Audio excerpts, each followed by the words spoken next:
다 같이 그 자리에서 일어나셔서 오늘 하나님께서 우리에게 주시는 말씀 사도행전 6장 1절로 4절까지의 말씀입니다. 하나님께 주시는 말씀 믿음으로 선포하며 아멘으로 받도록 하겠습니다. 시작. 그때의 제자가 더 많아졌는데 헬라파 유대인들이 자기의 과부들이 매일의 구제에 빠짐으로 히브리파 사람을 원망하니 12 사도가 모든 제자를 불러 이르되 우리가 하나님의 말씀을 제쳐놓고 접대를 일삼는 것이 마땅하지 아니하니 형제들아 너희 가운데에서 성령과 지혜가 충만하여 칭찬받는 사람 7을 택하라. 우리가 이 일을 그들에게 맡기고 우리는 오로지 기도하는 일과 말씀 사역에 힘쓰리라 하니. 아멘. 자리에 앉으시겠습니다. 우리 주변에 있는 분들과 이렇게 축복하며 인사합시다. 주님의 이름으로 사랑합니다.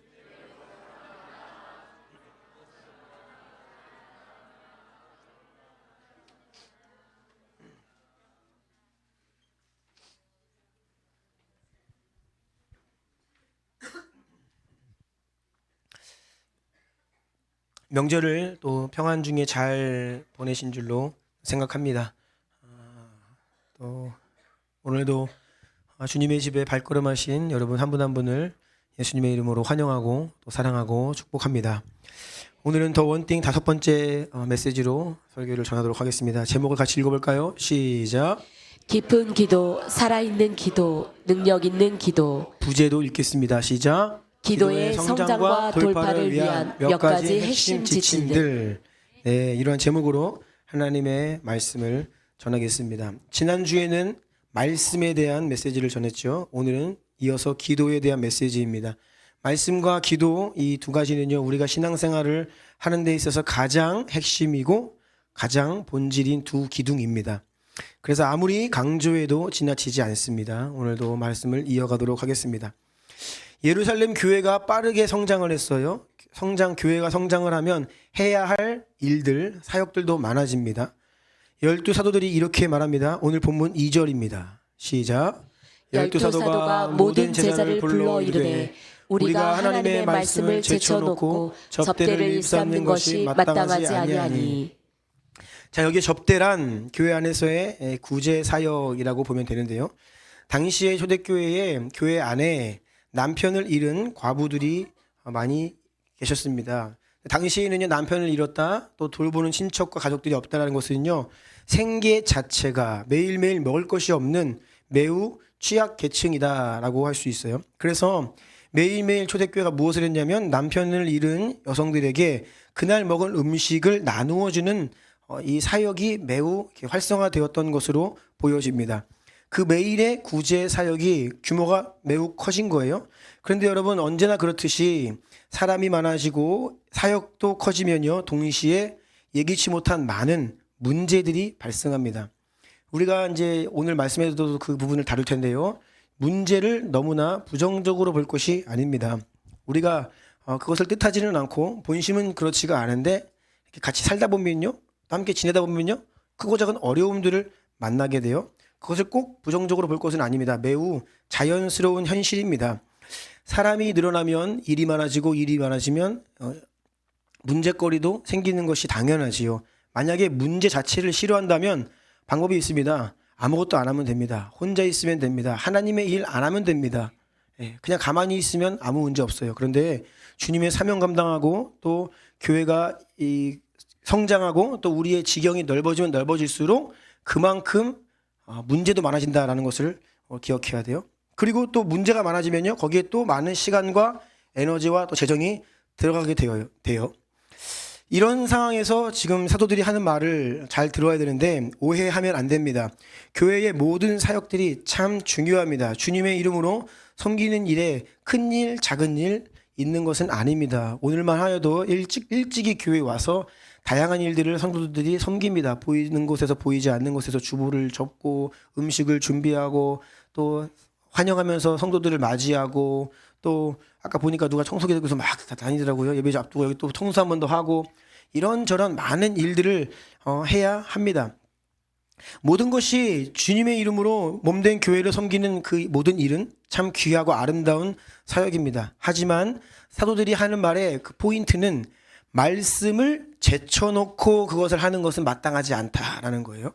다 중요한데 그럼에도 불구하고 가장 중요한 게 있는데 그것이 바로 4절이에요. 시작. 우리는 오로지 기도하는 일과 말씀 사역에 힘쓰리라 하니. 아멘. 아멘. 기도하는 일과 말씀 사역. 그래서 말씀과 기도 이 두 가지가 가장 중요하다는 거예요. 그래서 교회에서 주님의 이름으로 하는 모든 일이 참 선하고 아름다운데 하지만 기도와 말씀을 제쳐놓고 하는 것은 아니라는 겁니다. 기도와 말씀이 우선이라는 것을 말씀하고 계시는 거예요. 자, 그럼 사도들은 자, 우리 친구들 목사님 얼굴 보세요. 네, 집중해야 돼요. 제가 좀 멀리 보는 사이에 또 이렇게 네, 잘 봐야 돼요. 네, 그래요. 그러면 사도들이 본인들만 말씀과 기도에 전념하고 성도들은 열심히 일을 해라 그런 말이냐? 그런 의미가 아닙니다. 사도들이 하던 사역을 7 집사를 세워서 대신 그 일을 맡기죠. 그런데 7 집사님들의 자격 조건이 있습니다. 3절입니다. 시작. 형제들아 너희 가운데서 성령과 지혜가 충만하여 칭찬받는 사람 7을 택하라. 우리가 이 일을 그들에게 맡기고. 아멘. 아멘. 다시 우리 잔소리 좀 해야겠네요. 왜 안 읽어요? 우리 친구들 자 앞줄만 한번 다시 읽어보세요. 큰 소리로 시작.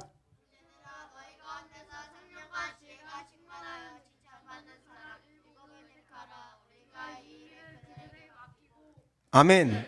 잘 읽잖아요. 이렇게 목사님이 귀에 들리게 크게 읽어야 돼요. 오늘 왜 그러지? 명절에 너무 맛있는 걸 많이 먹고 왔나? 잘 목사님 입술 주목하고 말씀 같이 함께 읽고 아멘 해야 돼요. 아멘. 네. 그래. 소리가 작은데 아멘. 네. 벌써 지금 목사님 오늘 왜 이러시나 그런 표정이에요. 미안해. 성령과 지혜가 충만한 사람 7을 택하라 그랬어요. 자, 여러분 성령과 지혜가 충만하다는 것은요. 또한 그들이 말씀과 기도의 사람이라고 하는 의미입니다. 이어지는 사도행전의 말씀들을 보면요. 특별히 7 집사님들 중에 스데반 집사님, 빌립 집사님의 내용들이 나오는데요. 이 두 분의 그 기록을 보면요. 사도들 못지않은 말씀의 용사들이고요. 말씀을 힘있게 증언하고요. 뭐 설교면 설교 그리고 뭐 가는 것만 능력과 기적을 행하는 그러니까 사도들과 거의 동일한 수준의 거의 그 수준의 성령 충만한 사람들이었다고 봐도 무방할 만큼 참 귀한 말씀과 기도의 사람들이었다는 것을 단번에 알 수 있습니다. 자, 모쪼록 초대교회 사도들이 붙들었던 두 가지 본질을 다시 따라해 보세요. 말씀과 기도. 말씀과 기도. 저는 이 두 가지를 교회에서 가장 중요한 기초, 두 가지 기초다. 성도들에게 가장 중요한 믿음의 두 기둥이다라고 믿습니다. 여러분, 기둥이라고 하는 것은요, 흔들리면 무너져요. 건물을 높게 아주 멋있게 화려하게 질 수 있습니다. 그런데 거기 건물의 중앙에 기둥이 있습니다. 두 가지의 기둥이 딱 있는데 한 가지가 흔들려도 무너져 버려요. 그래서 우리의 모든 신앙생활이 아무리 다른 것을 잘한다 하여 보여도 말씀과 기도의 두 기둥이 든든히 서 있지 않으면 무너지고 아무것도 아닌 게 돼버려요. 그래서 이 두 가지는요 너무나 중요한 핵심이고 본질이라는 것입니다. 자, 1번 띄워주시고 함께 읽겠습니다. 시작. 추상적, 지식적, 형식적, 종교적인 신앙을 깨어 경계해야 합니다. 아멘. 우리의 믿음이 너무나 추상적이고 지식적이 되었다라는 거예요. 오늘날 주님을 믿는다고 하지만 그 믿음의 실제 증거를 찾아보기가 어렵고 주님을 사랑한다는 고백은 있지만 그 사랑한다는 실제 내용, 실체가 보기 힘든 그런 관념적이고 지식적이고 형식적이고 종교적인 명목상 그리스도인 믿음의 겉모양은 있는 것 같은데 그 안에 실체가 없는 것이지요. 예수님께서 나더러 주여 주여 하는 자마다 아버지의 뜻대로 행하는 자라야 하나님 나라에 들어갈 수 있다라고 말씀하셨잖아요. 그렇게 같은 맥락에서 야고보서 기자도 영혼이 없는 몸은 죽은 것이다. 행함이 없는 믿음은 죽은 거다. 이거는 믿음의 실제를 얘기하는 거예요. 믿음은 추상적인 게 아니라는 거예요. 입술의 고백만에 불과한 것이 아니라는 거예요. 믿음이 진실하다면 그것이 정말로 그러하다고 하는 증거가 보여진다는 거예요. 아멘.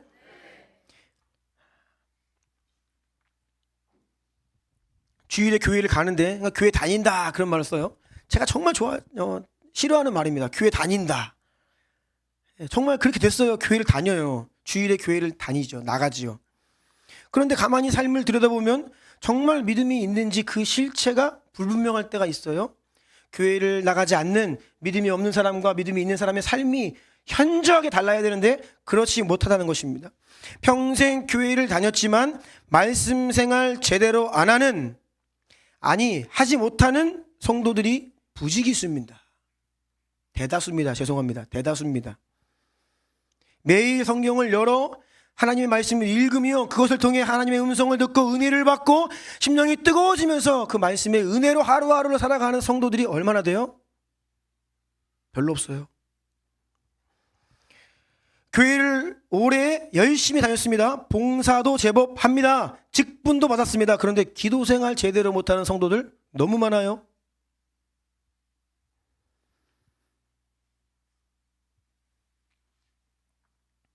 말씀과 기도가 가장 중요하다, 본질이다라는 것에 모든 성도들이 동의할 것입니다. 하지만 그것은 그저 입술의 동의일 뿐이고 지식에 불과하고 전혀 실제가 되지 않고 있다라는 것입니다. 다시요. 매일 성경 읽으며 풍성한 은혜를 누리며 사는 성도가 얼마나 돼요? 깊은 기도에 들어가 하나님과 친밀한 교제를 나누면서 영적인 세임을 얻고 성령의 감동을 받아 세상을 힘있게 살아가는 성도가 과연 얼마나 되느냐 질문하는 것입니다. 2번입니다.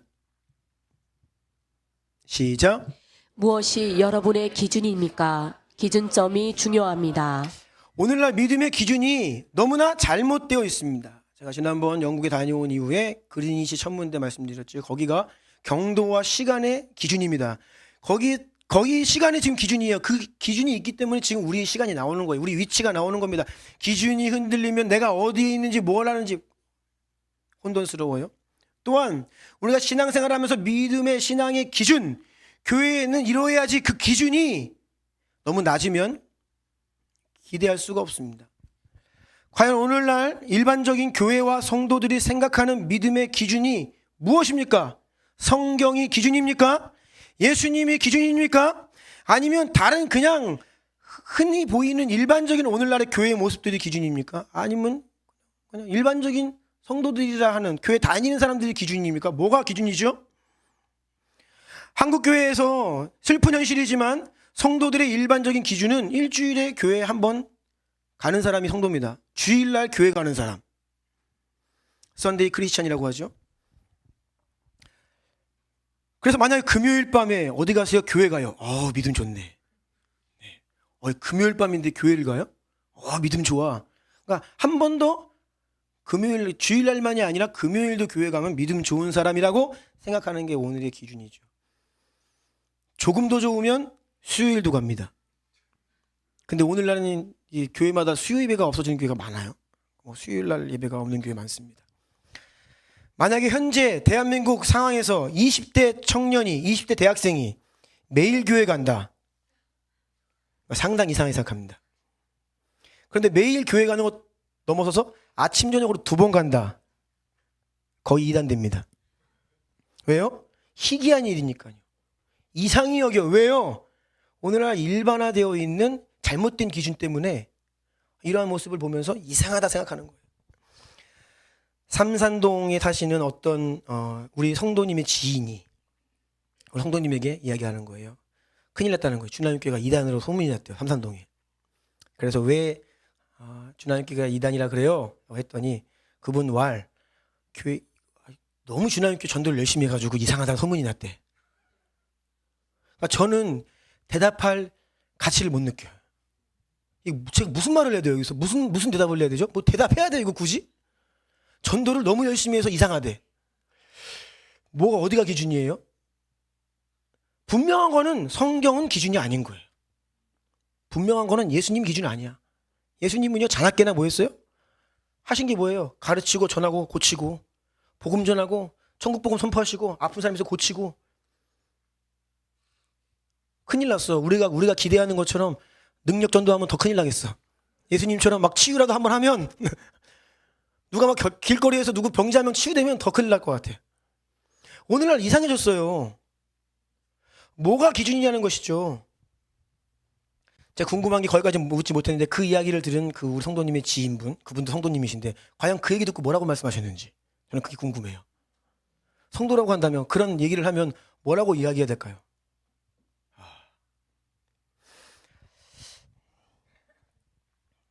뿐만이 아닙니다. 예배가 길어지면, 설교가 길면, 예배를 막 뜨겁게 드리면, 기도 시간에 방언으로 막 기도하면 그 교회 이상하다고 합니다. 무엇이 기준이죠? 분명한 건 다시 말씀드려요. 그것은 그러한 말들은, 그러한 생각들은 성경이 기준이 아니란 거예요. 출처를 물어야 된다고 했어요. 어디에서 온 출처, 그 생각? 제가 감사한 것은 목회자로 제가 부름받은 청년 때 20대 시절부터 하나님께서는 저에게 참 귀하신 목사님, 선교사님들을 또 교회들을 저에게 알려주셨습니다. 개인적으로. 그래서 그러한 정말로 신실한 목사님, 선교사님, 교회들을 바라보면서 제가 일반적인 한국교회 모습이 아니라 그러한 교회 사역자들을 기준으로 삼고 따라올 수 있었어요. 제가 생각할 때 정말 그런 분들이 성경적이었거든요. 목사 안수를 받기 직전에 강도사다 시절에 이제 노회에서 목사 안수를 주기 이전에 이제 막 그 목회자 후보생들에게 이제 시험을 봅니다. 목사 고시라는 것도 해요. 막 고시 시험도 보고 인터뷰도 합니다. 막 이렇게 저렇게 막 갑자기 막 질문해가지고 사상이 어떤지 믿음이 제대로 박혀 있는 친구인지 막 이런 걸 검증하는 거예요. 그래서 인터뷰를 하는데 제 기억에 한 10명 가까이 그때 이제 그 목사 안수 받는 동기들이죠. 딱 앉아가지고 목사님들이 질문을 하는 거예요. 그 질문의 내용 중에 하나가 기억나는 것이 여러분이 존경하는 목회자가 누굽니까? 물어봤어요. 근데 제 기억에 그 가운데에서 저를 제외한 모든 분들은 자신들이 직접적인 관계를 맺고 있지 않는 유명한 한국교회 목사님들 이야기했어요. 자, 1번 아무개 강도사님, 오카는 목사님. 2번 이찬수 목사님. 쭉 나옵니다. 근데 저는 누구누구 이렇게 했어요. 사실은 마음적으로는 돌아가신 제 아버지의 이름을 말씀드리고 싶었는데 그냥 제가 아들이 아버지를 막 가장 존경한다 또 그거 가지고 또 인터뷰하는데 또 꼬투리 잡을까봐 그냥 제가 이재한 선교사님입니다 이렇게 얘기했어요.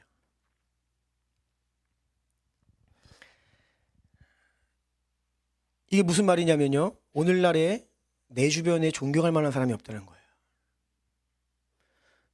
겨우 존경할 만한 사람들이 저 멀리 유명한 목사님 그 정도. 그 주변에 신실한 하나님의 사람들이 드물면 기준이 낮아집니다. 옆에 누군가가 딱 있으면요, 그분의 삶 자체가 기준이 되어버리고 나의 삶을 그냥 이렇게 계속 이끌어가는 스승으로 아비로서 역할을 하게 되는데 그게 없어진 거예요. 멀리 있으면요, 그분의 화려한 모습은 보이죠. 잘 안 보이거든요. 그분이 어떠한 생각과 어떠한 삶을 사시는지가 안 보이거든요. 잘. 그런 분들이 저의 기준이 되어 주셨습니다.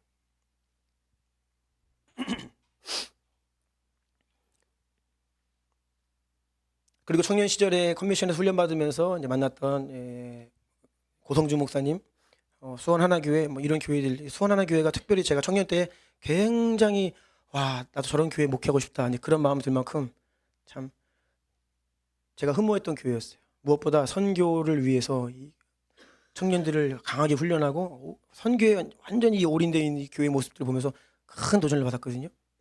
그래서 여러분 우리가요 무엇을 바라고 꿈꾸는지 참 중요합니다. 왜냐하면요 그대로 되기 때문이에요. 네. 내가 어떤 기준을 가지고 살아가느냐, 기준이 높고 성경적이고 그래야 내가 그렇게 갈 수 있어요. 기준이 낮으면요 볼 것도 없습니다. 그렇게 오랜 시간을 이렇게 바라고 뭐 기도하고 기준들이 있었어요. 그러니까 지금 어떤 일이 벌어지냐면 수원하나교회 사역자들 우리 교회 가끔 오면요 뭐라고 얘기하는지 아세요? 꼭 옛날 수원하나교회가 상가에 있을 때 같다 그렇게 얘기해요. 제가 그 얘기 들으면서 너무 재밌는 거예요. 내가 바랬던 기도의 제목들이잖아요. 꼭 그 분위기라는 거예요. 우리 교회가 분위기도 그렇고 예배도 그렇고 교회 모습이 감사한 일이죠. 3번입니다. 함께 읽을게요. 시작. 영적인 리더는 무엇보다 기도하는 사람임이다. 사무엘상 12장 23절도 읽겠습니다. 시작. 나는 너희를 위하여 기도하기를 쉬는 죄를 여호와 앞에 결탄코 범하지 아니하고 선하고 의로운 길을 너희에게 가르칠 것인즉. 사무엘의 고백이죠. 사무엘은 이스라엘 국가의 리더였습니다. 사사였지요. 선지자였고요. 국가를 책임지는 영적인 리더였습니다. 그 사무엘은요, 이스라엘을 위한 기도하기를 쉬는 것을 죄라고 했어요. 결단코 그러한 죄를 범하지 않겠다. 이 민족과 이 나라를 위한 기도를 쉬는 것은 자신에게 범죄 행위다라고 이야기했어요. 여러분, 이것이 리더의 고백입니다. 리더는 이러한 고백을 하는 자입니다. 만약 여러분이 어떠한 영혼에 대해서 내가 이 영혼을 위한 기도를 쉬는 것은 죄입니다. 내가 이 영혼을 위한 기도를 쉬지 않겠습니다라고 고백을 한다면 여러분은 그 영혼의 리더예요. 여러분이 만약에 우리 주나님 교회를 위하여 내가 기도를 쉬는 죄를 범하지 않겠습니다라고 고백하고 있다면 여러분은 이미 주나님 교회의 영적인 리더십이 되고 있는 것입니다. 우리 학생들, 여러분이 속한 학교, 또 여러분들의 직장을 위해서 이러한 고백을 한다면 여러분은 이미 그 직장, 학교의 영적인 리더라고 할 수 있어요. 그리고 여러분이 만약 이 대한민국을 위해 이런 고백을 한다면 여러분은 하나님 보실 때의 대한민국의 영적인 리더들이에요. 아멘. 여러분, 기도를 소홀히 하는 것은 죄입니다. 우리 각자에게 주어진 기도의 분량과 사명이 각각 다를 수는 있지만 기도는 영의 호흡과 같기 때문에 기도하기를 쉬는 것은 죄라는 고백을 사무엘이 하고 있죠. 사도 바울이 당시의 소아시아 유럽 모든 이방 교회들의 영적인 아비였고 또 리더였습니다. 어디를 보면 알 수 있느냐? 로마서 1장 9절입니다. 시작. 내가 그의 아들의 복음 안에서 내 심령으로 섬기는 하나님이 나의 증인이 되시거니와 항상 내 기도에 쉬지 않고 너희를 말하며. 와, 하나님이 나의 증인이 되시거니와 항상 내 기도에 쉬지 않고 너희를 말한다. 사도 바울은 로마 교회 아직 한 번도 안 가본 로마 교회예요. 그런데 그 로마 교회를 향해서 이미 내가 매일매일 기도할 때 항상 쉬지 않고 너희를 내가 내 기도의 리스트에 올라가 있다. 그런 말을 하고 있어요. 고린도전서 1장 4절입니다. 시작. 그리스도 예수 안에서 너희에게 주신 하나님의 은혜로 말미암아 내가 너희를 위하여 항상 하나님께 감사하노니. 아멘. 고린도 교회를 향해서도 항상 하나님께 감사한다 했죠. 에베소서 1장 16절입니다. 시작. 내가 기도할 때 기억하며 너희로 말미암아 감사하기를 그치지 아니하고. 내가 기도할 때 너희를 기억하면서 감사하기를 그치지 않는다라고 이야기했어요. 빌립보서 1장 4절입니다. 시작. 간구할 때마다 너희 무리를 위하여 기쁨으로 항상 간구함은. 빌립보 교회와 성도들을 위해서 항상 기도한다라고 이야기했어요. 골로새서 1장 9절입니다. 시작. 이로써 우리도 듣던 날부터 너희를 위하여 기도하기를 그치지 아니하고 구하노니 너희로 하여금 모든 신령한 지혜와 총명의 하나님의 뜻을 아는 것으로 채우게 하시고. 기도하기를 그치지 아니하고 구한다. 누구를 위해서요? 골로새 교회와 성도들을 위해서요. 데살로니가전서 1장 2절입니다. 시작. 우리가 너희 모두로 말미암아 항상 하나님께 감사하며 기도할 때에 너희를 기억함은. 기도할 때마다 데살로니가 교회와 성도들을 기억한다고 하였어요.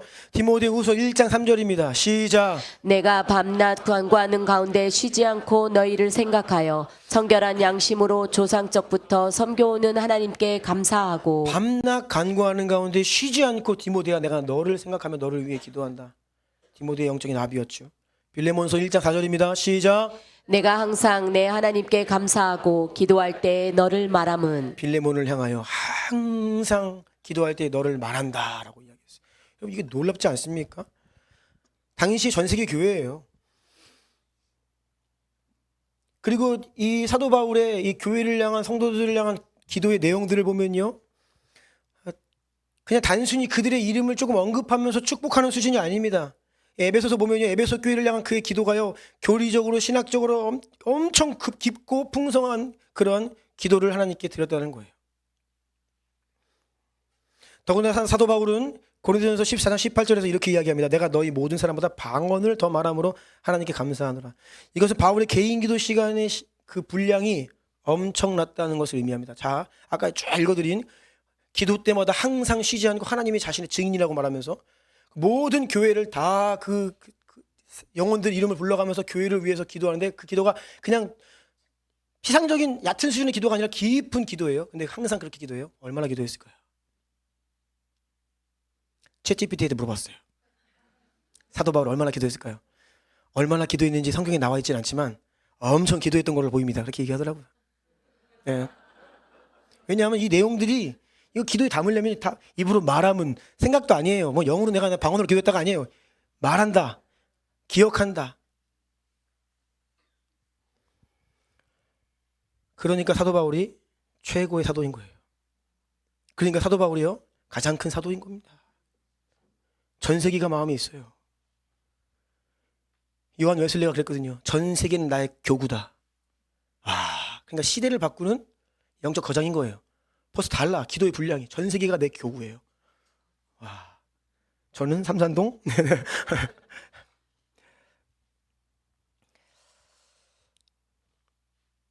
여러분이 기도의 분량, 여러분이 하나님 앞에서 짊어지고 있는 기도의 의무, 기도의 책임이 여러분이 어떤 리더인지를 말해줍니다. 4번입니다. 시작. 기도는 질보다 먼저 양이 중요합니다. 기도의 분량이 먼저 차야 비로소 질이 따라옵니다. 저는요 질을 굉장히 중요시하는 사람입니다. 모든 것에 있어서 저는 제대로 하는 것에 관심이 있지 크고 많이 여기보다는 제대로 하는 것에 관심이 있어요. 퀄러티, 질에 관심이 있는 사람입니다. 하지만 기도에 있어서만큼은요 질이 오려면요 먼저 양이 있어야 됩니다. 기도의 양이 채워지지 않고선 결코 기도의 질이 그러니까 제대로 된 기도를 할 수가 없다는 것입니다. 질이 중요합니다. 기도의 퀄러티가 중요해요. 깊은 자리로 들어가 제대로 된 기도하는 게 너무나 중요해요. 우리가 기도할 때 성경적으로 기도하는 건 너무 중요하죠. 우리가 기도 하나님 마음과 합해야 응답이 되잖아요. 그럼 우리의 기도가 정말 하나님과 합해져야 되는데 그게 어떻게 되느냐? 많이 기도해야 이루어집니다. 많이 기도해라. 배우자 위해서 청년들 기도하세요. 열심히. 뭐 잘생긴 남자 만나게 기도하세요. 그 기도가 진짜 신령한 기도로 바뀌려면 일단 많이 해야 돼요. 하다 보면 아닌가 보다 그러면서 정리가 돼. 제대로 된 기도가 정말 양질의 기도가 그냥 나오는 게 아니에요. 오랜 시간에 막 이렇게도 기도해보고 저렇게도 기도해보고 막 내가 막 때도 써보고 때로는 막 내 육신적인 욕심으로도 기도해보고 막 그러다가 보면요 기도가 점점 더 깊어지면서 하나님이 그 기도를 정리해 주시고 막 이러면서 기도가 퀄러티 있는 기도가 나오는 거예요. 그런데 오늘날 성도들 기도의 절대적인 양이 부족해요. 그러니 기도의 퀄러티가 나올 수가 없습니다. 기도가 너무 피상적이에요. 깊지가 않은 거예요. 기도의 깊이와 단계가 있습니다. 그런데 각각의 단계마다 다음 단계로 깊어지려면요 그 단계에 채워져야 될 기도의 분량이 있습니다. 절대 분량이 있다는 거예요. 아멘이 없는 거 보니까 부담스러우신가 봐요. 네. 근데 있어요. 네. 그러니 일단 기도를 어떻게 해야 되냐면 여러분 이를 악물고 해야 됩니다. 부지런히 해야 됩니다. 포기하지 말고 해야 됩니다. 지속적으로 해야 됩니다. 매일 기도해야 됩니다. 꾸준히 해야 됩니다. 아멘. 기도는요 가르침으로 되는 게 아니에요. 설교 많이 듣는다, 티칭한다, 기도학교 들어간다고 되는 게 아닙니다. 기도는요 해야 돼요. 그래서 기도를 가장 잘 훈련할 수 있는 방법은요 기도하는 사람 옆에서 같이 기도하는 겁니다. 같이 기도하는 거예요. 그래서 공동체가 기도할 때 같이 기도하고 누군가가 기도 옆에서 그래도 나보다 좀 한 발짝 먼저 가서 조금 더 깊은 기도를 하는 사람 옆에 따라가서 따라하는 게 기도 훈련하는 가장 좋은 방법입니다.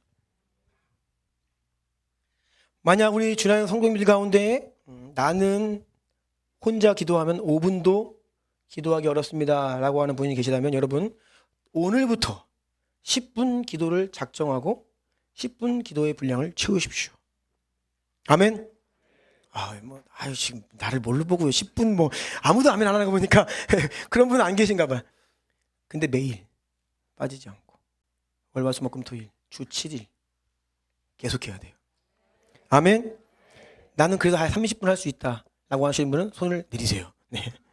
그런 분들은 40분 50분 1시간 작정하고 내가 할 수 없는 거 힘든 거 내가 지금 할 수 있는 수준이 아니라 내가 좀 버거운 수준을 작정하고 매일 오늘부터 그 기도의 시간을 채워야 됩니다. 기도는요 시간 싸움이에요. 딱 기도 시작하면요 물 먹으러 가지 마세요. 화장실 가지 마세요. 괜히 또 화장실 가고 싶어요. 스마트폰 열지 마세요. 더 중요한 거 있나? 하지 마세요. 시작하면요 눈 감고 주님만 바라보세요. 아멘. 그리고 정한 시간을 채워야 됩니다. 엉덩이 붙이고 앉아 있어야 돼요. 그걸 매일 해야 됩니다. 그렇게 너무 힘들지만 며칠 그렇게 기도에 정한 시간의 분량을 버티면서 채우면 여러분 한 주만 지나도 내 기도가 바뀌는 것을 느낄 수 있습니다. 그리고 제가 장담컨대 그렇게 한 달을 하면요 이미 여러분은 그 기도의 분량의 사람이 되어 있습니다. 한 달만 해도요 빠지지 않고. 그러면 그 다음 단계로 갈 수 있어요. 근데 무엇이 문제냐? 매일 하지 않아요. 그 시간을 채우지 않습니다. 내가 할 수 있는 정도 하고 그냥 다시 퇴근.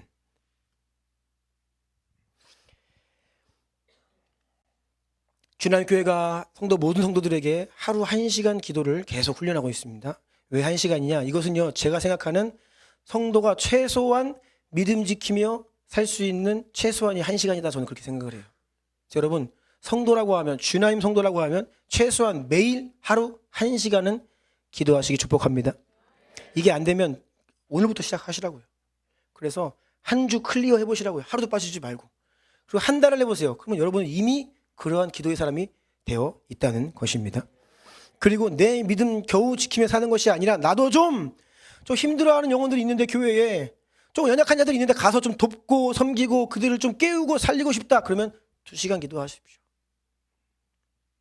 그 기도의 분량을 채워야 비로소 우리는 주님의 일을 감당할 수 있습니다.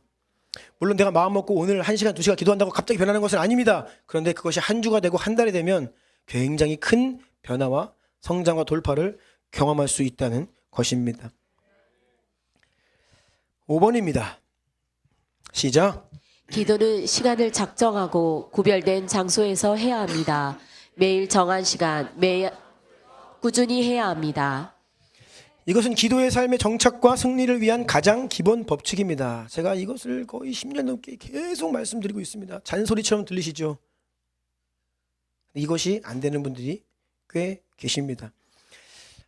매일 기도하는 시간과 장소가 일정해야 된다는 거예요. 시간을 작정하여 정하십시오. 장소를 구별하여 정해야 됩니다. 그렇지 않으면 반드시 실패합니다. 그렇지 않으면 반드시 실패합니다.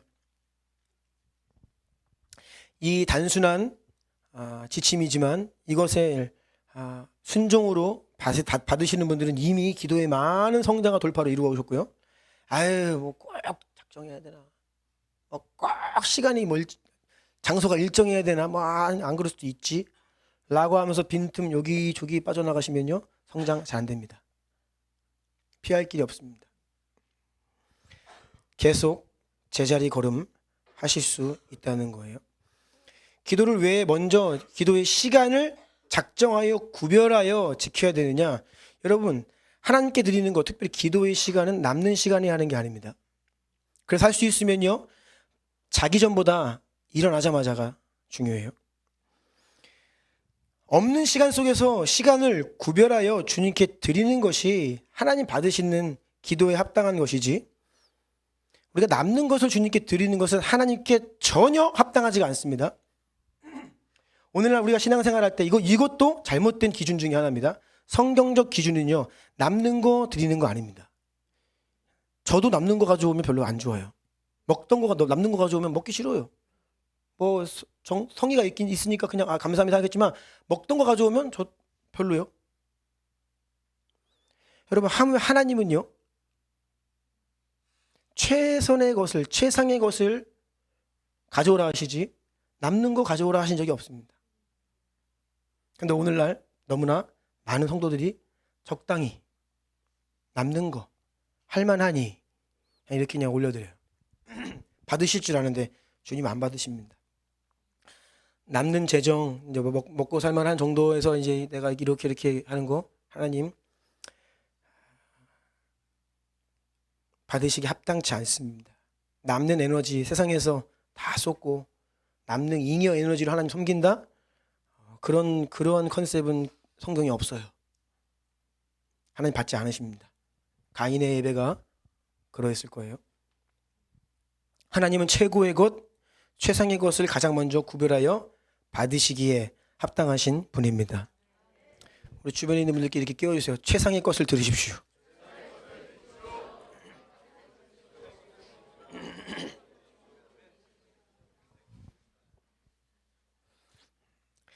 제가 언제 컨디션이 제일 좋을까요? 저는 주일이 컨디션이 제일 좋습니다. 왜냐하면 주일만큼은요 제가 제일로 좋은 몸의 컨디션을 지켜야 되는 날이에요.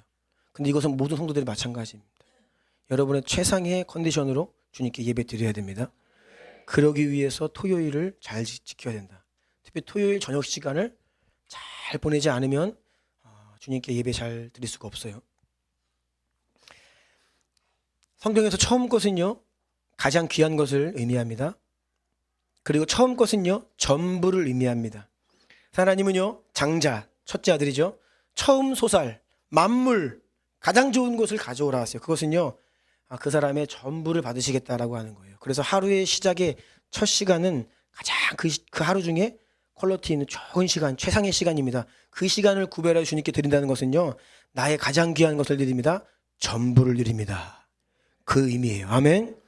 그래서 여러분 하실 수 있으면요 하루 조금 일찍 일어나셔서 가장 최상의 시간을 기도로 주님께 올려 드리시기를 축복합니다. 그렇게 시간을 구별하여 정하여 작정하여 드리시라는 거예요. 그리고 장소가 중요합니다. 특별히 기도는요 잘 되는 곳에서 해야 됩니다. 그래서 가장 좋은 것은 예배당, 성전입니다. 그래서 할 수 있으면 여기에서 기도하기를 작정하고 멀어도 번거로워도 와서 기도하십시오. 그러면요 그걸 하나님도 훨씬 귀하게 보십니다. 그런데 여건상 안 된다라고 하시면요 여러분이 기도하는 장소를 정하십시오. 그리고 그 자리에서 정한 시간, 정한 장소, 신실함이란 그런 거였죠. 그 시간, 그 장소에 하나님 오실 때 그냥 거기 있어야 돼. 그게 신실한 거예요. 다시 하나님과 약속한 그 시간, 그 장소에 그 사람 항상 거기 있어야 돼요. 그게 하나님 보실 때 신실함입니다. 아멘. 네. 했다, 안 했다, 보였다, 안 보였다는 하나님 보실 때 신실함의 기준이 아닙니다. 시편 119편 164절입니다. 시작.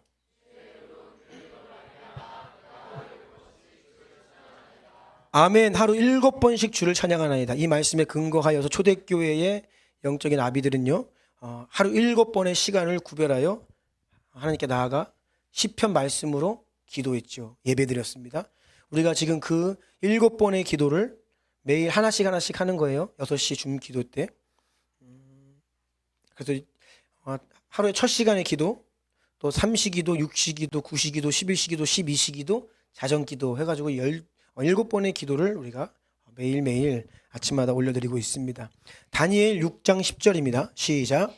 다니엘이 이 조서에 왕의 도장이 찍힌 것을 알고도 자기 집에 돌아가서는 윗방에 올라가 예루살렘으로 향한 창문을 열고 전에 하던 대로 하루 3번씩 무릎을 꿇고 기도하며 그의 하나님께 감사하였더라. 아멘. 아멘. 다니엘도 하루에 3번 매일 같은 시간. 이것은 구약의 유대인들, 이스라엘 백성들의 그냥 전통이었어요. 하루 3번, 아침, 점심, 저녁, 제3시, 6시, 9시 기도입니다.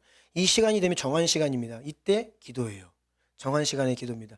그래서 다니엘도요 정한 시간에 정한 장소에서 언제나 윗방으로 올라가서 창문 열고 예루살렘 향해서 매일 3번 기도했습니다. 근데 이것은요 타협할 수 있는 게 아니에요. 왕의 조서에 도장이 찍혔다는 것은요 지금 기도하다 걸리면 죽어요. 그냥 죽는 게 아니라 사자굴에 던져져가지고 무참하게 찢겨 죽어요. 무시무시한 현실입니다. 그런데도 다니엘은 타협하지 않았습니다. 그런데 오늘날 우리는 너무나 쉽게 타협해요. 피곤하면 타협해요. 바쁘면 타협해요. 뭔 일 있으면 타협해요. 뭐 이유가 너무 많아요. 아니 그 작은 이유에도 타협하는데 무시무시한 핍박의 때에 과연 타협하지 않을 수가 있을까요? 반드시 타협하죠. 지금부터 타협하지 않는 연습을 하는 것입니다. 아멘. 그런데 이 부분을 신실하게 끝까지 타협하지 않고 지키는 성도들이 너무나 희귀해졌다는 거예요. 슬프게도 주님이 애통하고 계십니다. 어떤 상황도 예배가 되어서는 안 됩니다. 저는 이것을 율법적으로 말씀드리는 게 아닙니다. 지난 영국에서 만났던 권대미 장로님 말씀도 드렸죠. 그분께서 저희 앞에서 그렇게 말씀하셨어요. 지난 40년 동안 단 하루도 빠지지 않고 정한 시간에 기도한 것을 우리 주님께서 아십니다. 사도 바울의 고백 같아요. 하나님이 증인이라는 거예요. 40년 동안 단 하루도 안 빼먹었다. 그냥 그 앞에서 고개가 숙여지더라고요. 그 전 세계를 비즈니스 출장 다니시면서도 비행기에서 그 시간이 되면 기도하시고, 호텔에서도 그 시간 되면 기도하시고, 누구랑 같이 있으면 화장실 가가지고 혼자 화장실에도 바닥에서 기도하시고.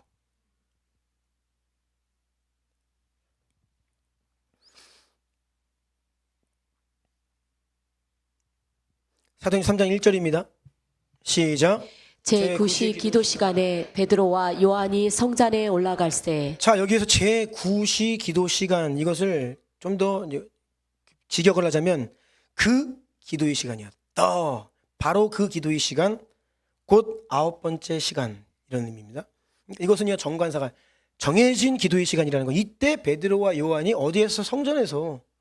그러니까 이미 초대교회 사도들도 정한 시간, 정한 장소에 나아가 기도했다는 것이죠. 사도행전 10장 9절입니다. 시작. 이튿날 그들이 길을 가다가 그 성에 가까이 갔을 그때에 베드로가 기도하려고 지붕에 올라가니 그 시각은 제6시더라. 제6시더라. 사도행전 10장 30절. 시작. 고넬료가 이르되 내가 나흘 전 이맘때까지 내 집에서 제9시 기도를 하는데 갑자기 한 사람이 빛난 옷을 입고 내 앞에 서서 아멘. 누가는 사도행전에서 의도적으로 당시의 모든 성도들과 사도들이 정한 시간에 기도했다는 것을 강조해서 기록을 하고 있습니다. 정한 시간, 구별한 시간에 하나님께 나아가 기도를 하면서 역사가 일어났던 거예요. 출애굽기 29장 38절 이하에 보면요, 이것은 읽지는 않을게요. 하나님께서 매일매일 아침 저녁 번제 드릴 것을 말씀하시는데 41절 보면 그것은 향기로운 냄새가 되어 하나님께 올라간다는 거예요. 향기로운 냄새는요, 계시록 말씀에 성도들의 기도의 향입니다. 아침 저녁의 기도를 말씀하고 계시는 거예요. 자, 그래서 여러분, 정한 시간의 기도가 매우 중요합니다. 그래서 다시 말씀드려요. 특별히 새벽, 오전, 일어나면 하루 첫 시간, 짧은 시간이어도 여러분 그 시간을 구별하여서 하나님께 드리시기를 축복합니다. 다시요, 나는 10분 기도할 수 있다? 한 20분, 30분 작정하십시오. 나는 30분 기도할 수 있다? 1시간 작정하십시오. 그래서 하루의 첫 시간을 주님께 시간과 장소를 구별하여 올려드리는 여러분들 되시기를 예수님의 이름으로 축복합니다. 그러면 기도가 빠르게 성장합니다. 자, 6번입니다. 시작. 입을 열고 크게 소리내어 통성으로 기도하십시오. 아멘. 흔히 통성 기도는 한국 스타일, 코리안 스타일의 기도라고 하지만 그렇지 않습니다. 시편은 다 인용하진 않겠어요. 하지만 시편의 말씀 보면 부르짖어하는 기도로 가득합니다. 이스라엘 백성들은 언제나 위기의 때에 하나님께 나와 부르짖어 외쳐 기도했습니다. 부르짖는 기도는 가장 성경적인 기도입니다. 오늘날 신앙생활을 생각으로, 그냥 지식으로만 실제가 없는 신앙생활이 많다라고 서두에 말씀드렸죠. 회개를 생각으로 합니다. 머리로 회개를 해요. 회개는 머리로 생각으로 하는 게 아닙니다.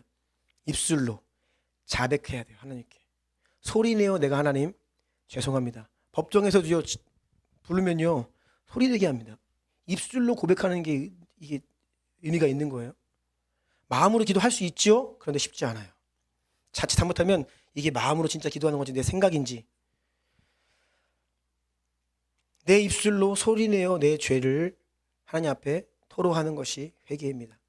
기도 마찬가지입니다. 머리로 생각으로 하는 게 아니라 마음으로 영으로 해야 하는데 이게 잘 안 되기 때문에 우리가 소리내어 통성으로 부르짖어 기도하는 것입니다. 여러분, 침묵으로 기도하면 나도 모르게 생각으로 복잡해집니다. 이런저런 생각들이 침묵해서 기도하는 둘 중에 하나예요. 생각이 복잡해지든지 잠자든지. 네. 새벽 기도에 또 열심히 나오시는데 이제 그 다음 단계 돌파가 필요한 분들 계세요. 잠을 이겨야 되는 분들. 나오기는 항상 나오는데 주로 주무세요. 그런 분들 계십니다. 그러면 이제 어떻게 해야 되냐면 소리 내야 돼요. 소리 안 내면 거의 좁니다. 소리 내어 내 영을 깨우며 기도하셔야 합니다. 그래서 우리가 생각이 많아지면요, 생각이 복잡해지고요. 생각이 복잡해지면요, 문제와 어려움을 만나면요, 혼란스럽고 낙담과 염려와 우울감이 몰려옵니다. 저는 보통 잠을 잘 자는 편인데 1년에 한 손에 꼽을 만큼 잠을 못 자는 때가 있어요. 한 2주 전인가 한번 제가 잠이 안 오더라고. 이상하게. 커피를 너무 늦게 마셨나? 카페인 때문인가? 아무튼 거의 새벽 4시까지 잠을 못 잤던 적이 최근에 있어요. 근데 그때 내 마음을 살펴보면요, 생각이 꼬리를 물고 계속 생각이 많고 복잡하면요, 우리가 잠 못 자고요. 걱정이 많아지고요. 우울에 빠집니다. 생각을 할 게 아니라 뭘 해야 돼요? 기도해야 됩니다. 소리내어 부르짖어 기도하면 생각이 맑아져요. 정리가 됩니다. 그러니까 잔머리 굴리는 사람들은 기도 안 하게 그래요. 기도를 해야 잔머리가 사라져요. 생각이 복잡하다. 우리 단순해야 돼요. 어떻게 해요? 기도해야 됩니다. 부르짖어 기도해야 됩니다.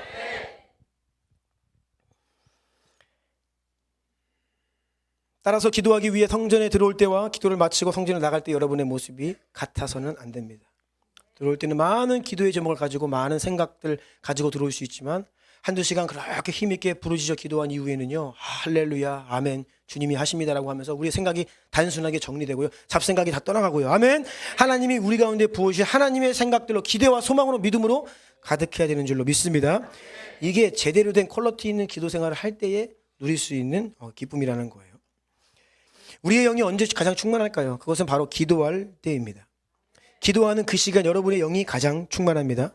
여러분 기도할 때 보세요. 기도할 때는요 뭐든지 할 수 있을 것 같죠. 안 그러세요? 저만 그런가요? 네. 저는 기도할 때 전 세계를 뒤집을 수 있을 것 같아요. 정말 그래요. 기도할 때는요 막 힘이 생겨요. 소망이 막 일어난다는 거예요. 주여 삼창 기도 또한 한국교회 스타일이 아닙니다. 다니엘이 그렇게 기도했다고 했죠. 다니엘 9장 18, 19절 시작. 나의 하나님이여 귀를 기울여 들으시며 눈을 떠서 우리의 황폐한 상황과 주의 이름으로 일컫는 성을 보옵소서. 우리가 주 앞에 간구하는 것은 우리의 공의를 의지하여 하는 것이 아니요 주의 큰 긍휼을 의지하여 함이니이다. 주여 들으소서. 주여 용서하소서. 주여 귀를 기울이시고 행하소서. 지체하지 마옵소서. 나의 하나님이여 주 자신을 위하여 하시옵소서. 이는 주의 성과 주의 백성이 주의 이름으로 일컫는 바 됨이니이다. 아멘. 네. 다니엘이 주의 이름 3번 부르며 기도했습니다. 그래서 여러분 기도 시작할 때 주여 들으소서, 주여 용서하소서, 주여 귀를 기울이시고 행하소서, 지체하지 마옵소서. 아멘. 이렇게 주의 이름 3번 부르짖고 크게 기도하시기를 바랍니다. 아멘. 7번입니다. 시작. 보다 구체적으로 더욱 명확하게 기도해야 합니다. 현재 여러분의 모습은 과거 기도의 응답이고 결과다라는 말씀을 드렸습니다.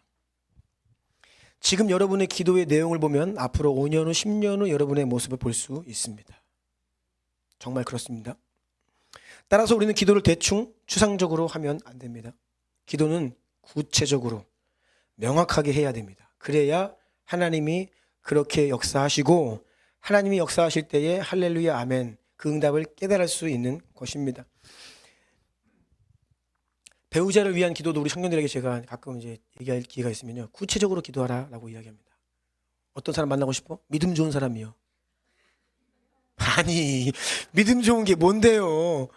구체적으로 기도하시라고요. 그건 추상적인 기도예요. 아니 누가 믿음 안 좋은 사람이랑 결혼하고 싶어서 어디 있어요? 다 믿음 좋은 사람이 결혼하고 싶죠. 근데 그 내용이 뭐냐고요? 구체적으로 기도하라는 거예요. 하나님 사랑하는 사람이요. 그게 뭔데요? 하나님 사랑은 너무 추상적인 말이라고요. 더 구체적으로 기도하라는 것입니다. 그렇게 구체적으로 기도하고 보다 나의 기도가 구체화되면요. 그 기도가 응답되는 거예요. 이게 하나님께서 내게 붙여주시는 배우자를 분별할 수 있는 가장 좋은 방법입니다. 내가 오랫동안 하나님 앞에 기도한 대로 하나님이 그 기도의 응답으로 배우자를 주셨구나. 내가 한 기도를 가지고 분별하는 거예요. 하나님이 어느 날 얘다. 걔는 아니다. 쟤다. 그렇게 하시지 않습니다. 따라서 여러분 기도하실 때 모든 분들 방언의 은사를 간절히 사모함으로 구하시길 축복합니다.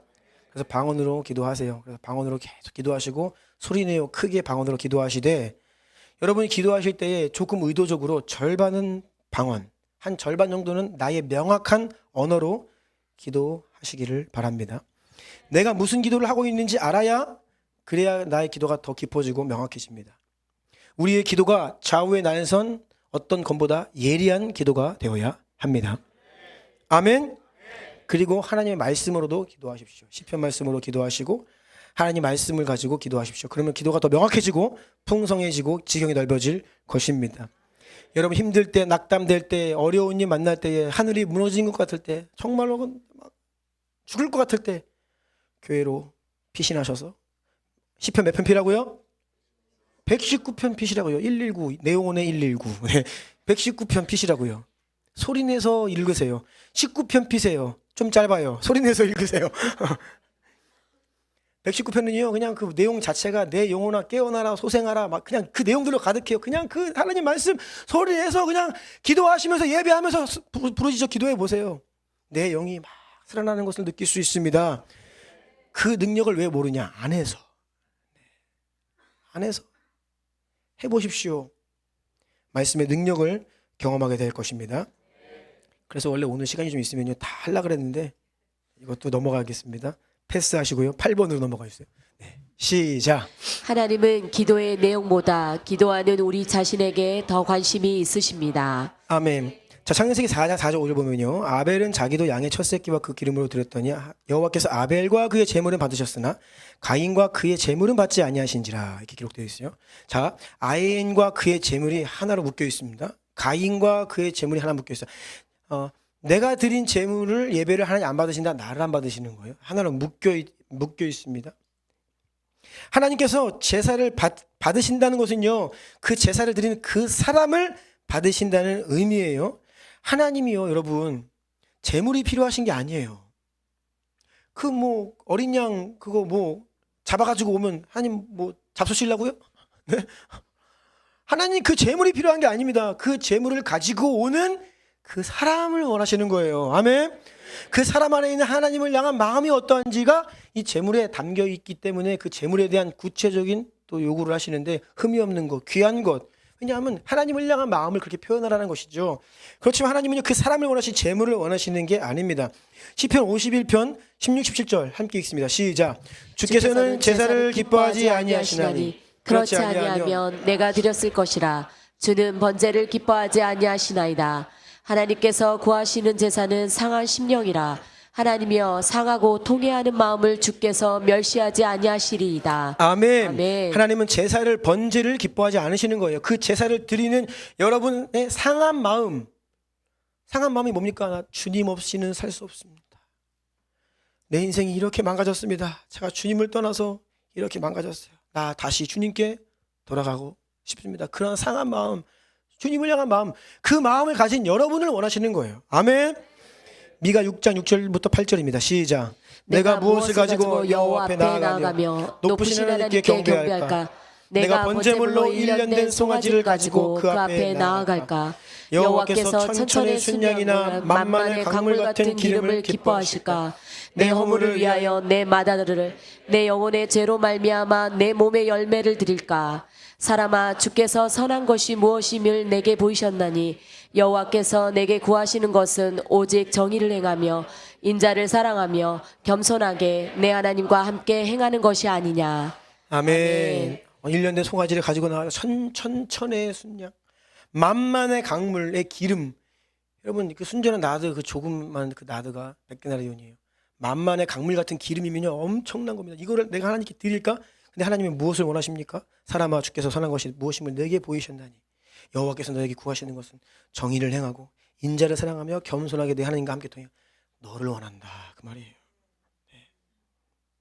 네가 가지고 오는 그 재물이 아니라 내가 너를 원한다라고 말씀하고 계십니다. 사무엘상 15장 22절입니다. 사무엘이 이르되 여호와께서 번제와 다른 제사를 그의 목소리를 청정하는 것을 좋아하신 같이 좋아하시겠나니까 순종이 시작. 순종이 제사보다 낫고 듣는 것이 순양의 기름보다 나으니. 이 말씀 지금 사울에게 하는 말씀이 사무엘이 사울에게 하는 말입니다. 사울이요 좋은 것을 구별해서 내가 하나님께 드렸습니다. 그러니까 사무엘이 하는 말이에요. 그 좋은 거 드리면 뭐합니까? 불순종했는데. 번제를 원하시는 게 아닙니다. 당신이 하나님께 순종하는 당신을 원하는 거예요. 하나님 손에 붙들린 하나님을 경외하는 왕을 원하시는 거지 당신이 가지고 온 그 재물을 원하는 게 아닙니다라고 사무엘이 이야기하고 있어요. 우리의 기도도 마찬가지입니다. 하나님께서 우리의 기도를 들으시고 응답하신다는 것은 우리 기도의 내용을 받으신다는 게 아니라 기도하는 여러분을 받으신다는 의미인 줄로 믿습니다.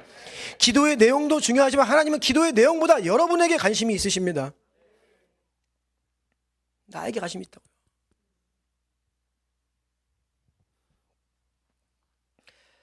9번입니다. 시작.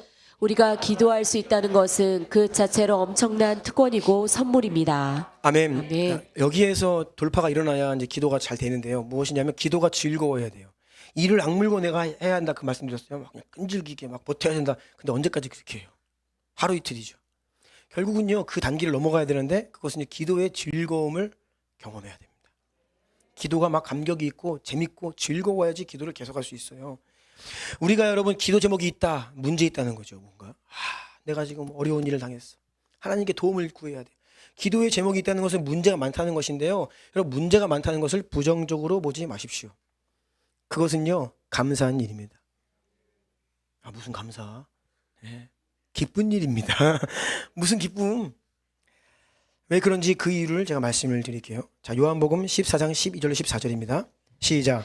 내가 진실로 너희에게 이르노니 나를 믿는 자는 내가 하는 일을 그도 할 것이요 또한 그보다 큰 일도 하리니 이는 내가 아버지께로 감이라. 너희가 내 이름으로 무엇을 구하든지 내가 행하리니 이는 아버지로 하여금 아들로 말미암아 영광을 받으시게 하려 함이라. 내 이름으로 무엇이든지 내게 구하면 내가 행하리라. 아멘. 네. 자, 우리가 기도할 때에 하나님께서 우리의 기도를 다음과 같이 사용하시는데요. 13절 다시 보시면요. 너희가 내 이름으로 무엇을 구하든지 내가 행하리니. 아멘. 여러분 이 말씀 자체가 일단 흥분이 됩니다. 놀라운 약속이에요. 이런 약속이 어디 있어요? 우리가 예수님의 이름으로 구하면 예수님이 그것을 행하시겠대요. 응답하시겠대요. 할렐루야. 이 말씀만 우리가 이게 계시가 와도요. 깨달아져도 이게 놀라운 엄청난 말씀입니다. 세상에 이런 약속 없습니다. 하나님이 행하신다고요. 그런데 이는 아버지로 하여금 아들로 말미암아 영광을 받으시게 하려 함이라. 우리가 예수님의 이름으로 구하면 그것을 들으시고 그리고 하나님께서 영광을 받으세요. 우리가 매번 하는 말이 뭡니까? 고백이 하나님의 영광을 위해 살게 하십시오. 하나님의 영광을 위하여. 자녀도 하나님의 영광을 위하여. 다 하나님의 영광을 위한 비즈니스. 하나님의 영광을 위하여. 그런데 하나님의 영광을 위한 가장 좋은 방법이 뭐예요? 기도하는 거예요. 예수님의 이름으로 기도하면 예수님이 그것을 들으시고 하나님께서 영광을 받으신다는 거예요. 아멘. 그러니까 우리가 문제가 생겼을 때에 그 문제를 가지고 예수님의 이름으로 나가 기도하면요, 이것이 하나님께서 영광을 받으시는 통로예요. 그러니 우리는 본능적으로 이제는 근본적으로 어떤 문제가 딱 벌어진다 그러면 딱 돌아가야 돼요. 뭐가요? 하나님이 영광 받으시려고 하는구나. 하나님이 이 문제 가지고 기도하러 나와 주님께서 행하시는 일을 보고 영광 받으시려고 하는구나.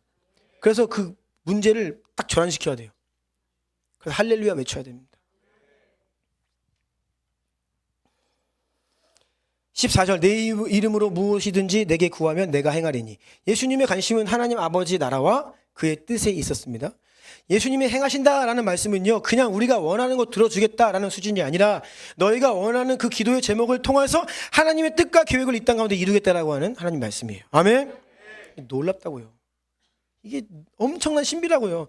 우리의 기도의 제목을 통해 우리의 일상생활의 크고 작은 어려운 문제를 우리가 예수의 이름 가지고 나아가 기도하면요, 그 기도를 들으시고 하나님께서 하나님의 뜻을 이 땅 가운데 이루시는 통로 삼으시겠다는 겁니다. 아멘.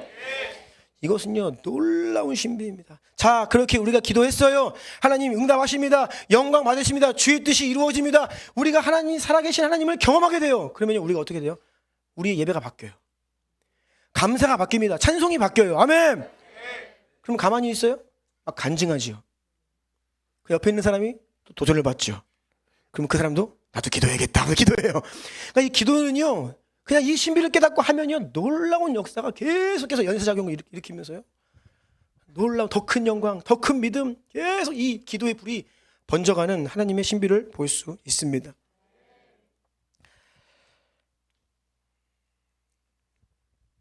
출애굽기 말씀 보면요, 이스라엘 백성들이 이제 모세가 하나님의 이제 보냄을 받아가지고 바로 왕에게 갑니다. 그렇죠? 바로 왕에게 가가지고 기적을 또 행하고 하나님께서 내 백성을 뭐 제사하기 위해 보내라고 하십니다. 딱 했어요. 그럼 바로가 알겠습니다 하면 좋지요. 근데 그렇게 했어요? 오늘 본문 잘 읽으세요. 아직 안 읽으신 분들. 웃기고 있네. 놀고 있네. 아주 그냥 배가 불렀구만. 먹고 살만 하니까 별거 다 요구하네. 자, 지금부터 노역의 강도를 더한다. 오히려 더 힘든 일이 왔어요. 그러니까 이스라엘 백성들이 막 원망하고 막 그래. 모세도 막 하나님 왜 그러십니까? 막 그래요. 근데 여러분 보세요.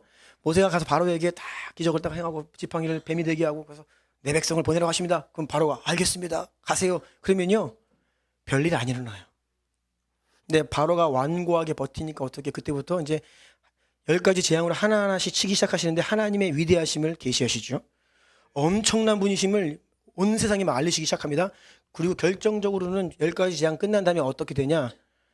은금 패물을 싹 긁어 모아가 나옵니다. 아니 노예 생활했던 사람들이 겨우 노예에서 탈출을 했는데 시내산에 갔는데요. 금송아지가 어떻게 나와요? 금이 차고 흘러 넘쳤어요. 왜냐하면요. 그 10가지 재앙을 통해서 그냥 온 애굽이요. 완전히 하나님 앞에 그냥 꼬꾸라졌습니다. 그래서 마지막에 나올 때 원하는 것들 다 긁어 나왔어요. 재산을. 먹을 것뿐이 아니라 뭐 그냥 금, 은, 금, 패물, 우복들을 싹 거두어가지고 네, 다 수금하고 나왔어요. 그러니까 바로가 완고하게 버티고 10가지 재앙이나 나온 거니까 당시에는 그게 문제고 왜 이런 일이 벌어지냐 원망할 수 있고 힘들어요 어려워요 고통할 수 있는데 지나고 보면요 그게 뭐예요? 하나님이 더 큰 것을 주시기 위해 더 큰 영광을 계시하시기 위한 통로였다는 겁니다. 아멘. 그래서 우리가 성도들은요 믿음을 가진 성도들은 삶을 살면서 믿음을 가지고 세상을 살아가고 신앙생활할 때 어려운 일을 만나면 즉각적으로 이게 딱 깨달아져야 돼요. 아 하나님이 무언가 하시려나 보다. 하나님이 더 큰 영광을 받으시려나 보다. 하나님이 더 좋은 것을 주시려나 보다. 아멘 하고 그냥 그 문제 딱 붙들고 주님께 나아가서 기도해야 돼요. 그러면 주님이 그 놀라운 일을 행하십니다. 네. 그러니 여러분 기도는 얼마나 놀랍습니까? 아멘. 그러니 여러분 기도할 수 있다는 것에 감사하시기 바랍니다.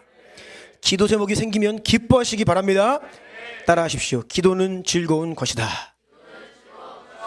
옆에 있는 분들 지금 힘들어요. 네, 설교가 길어지니까 힘들어요. 선포해 주세요. 기도는 즐거운 것입니다.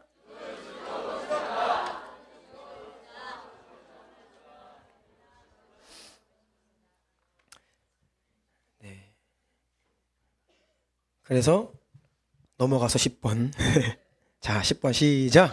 오직 말씀과 기도로 여러분의 마음을 예수로 성령으로 가득 채우십시오. 아멘. 아멘. 누가복음 6장 45절 보면 선한 사람은 마음에 쌓은 선에서 선을 내고 악한 자는 그 쌓은 악에서 악을 낸나니 이는 마음에 가득한 것을 입으로 말합니다. 이 말씀은 무엇이냐면 우리가 결국 우리의 내면에 무엇으로 쌓느냐 그 가득한 것을 말하고 그것으로 행동하고 그렇게 산다는 겁니다. 오직 의인은 믿음으로 말미암아 살리라. 이게 그냥 되는 게 아닙니다. 예수로 가득해야 믿음으로 삽니다. 성령으로 충만해야 믿음으로 삽니다. 그러니까 말씀과 기도로 우리의 마음을 여러분의 내면을 예수와 성령으로 가득 채워야 결국 믿음으로 살 수 있고 성령으로 살 수 있는 것이지 그렇지 않으면요 못 살아요. 이게 하나님께서 창조하신 원리입니다. 뿌린 대로 거두는 원리입니다. 믿음이란 막 아무거나 막 넣는데 좋은 게 나오는 게 아닙니다. 믿음이란 그 원리를 깨닫고 이제는 나를 좋은 것으로 신령한 것으로 채우는 게 믿음이에요. 아멘. 예수님도 공생의 사역을 시작하시기 전까지 준비의 기간이 필요했어요. 예수님 40일 작정기도 하셨습니다. 예수님도 성령으로 충만함을 받으셔야만 비로소 사역을 행하실 수 있었어요. 그 안에 무엇으로 차느냐, 무엇으로 채우느냐, 여기에 내 관심이 어디에 있느냐. 그렇게 살게 된다는 거예요. 세상에 관심 많고 기웃기웃거리고 세상으로 계속 채우면요, 그냥 그렇게 사는 거예요. 세상처럼.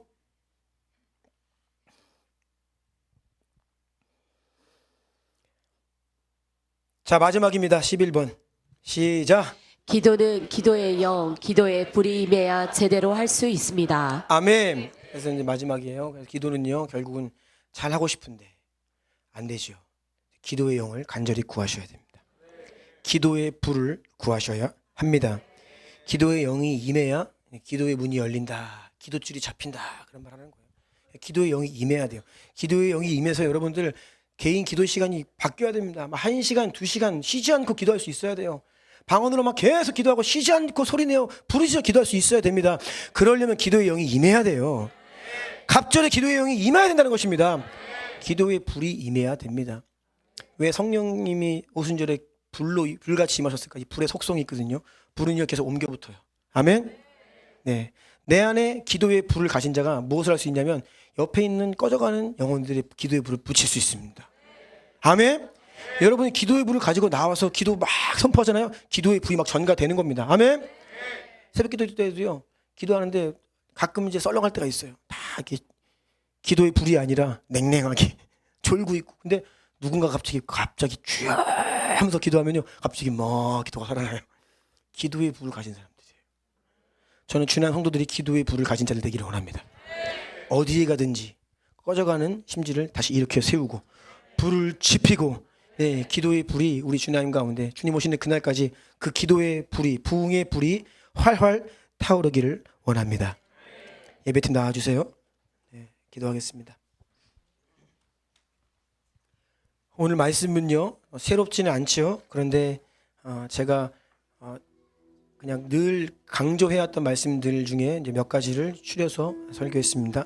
그럼 너무 중요합니다. 여러분 그냥 흘려듣지 마시고 꼭 이 말씀 붙들고 반복해서 들으시면서, 중요한 것은요, 듣고 그냥 되돌아서 가면 안 돼요. 듣고 행해야 됩니다. 작정해야 됩니다. 오늘부터 행해야 됩니다. 기도의 시간, 장소 작정하세요. 오늘 안 한다? 죄송해요. 안 바뀌어요. 죄송해요. 오늘 제가 이제 느낄 때에 말씀이 마음에 부대끼는 분들이 더러 계십니다.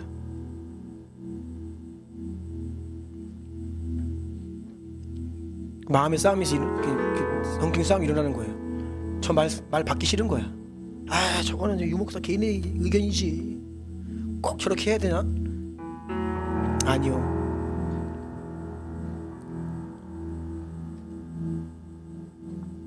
간절히 기도의 영을 구해야 됩니다. 부르짖어 기도해야 돼요.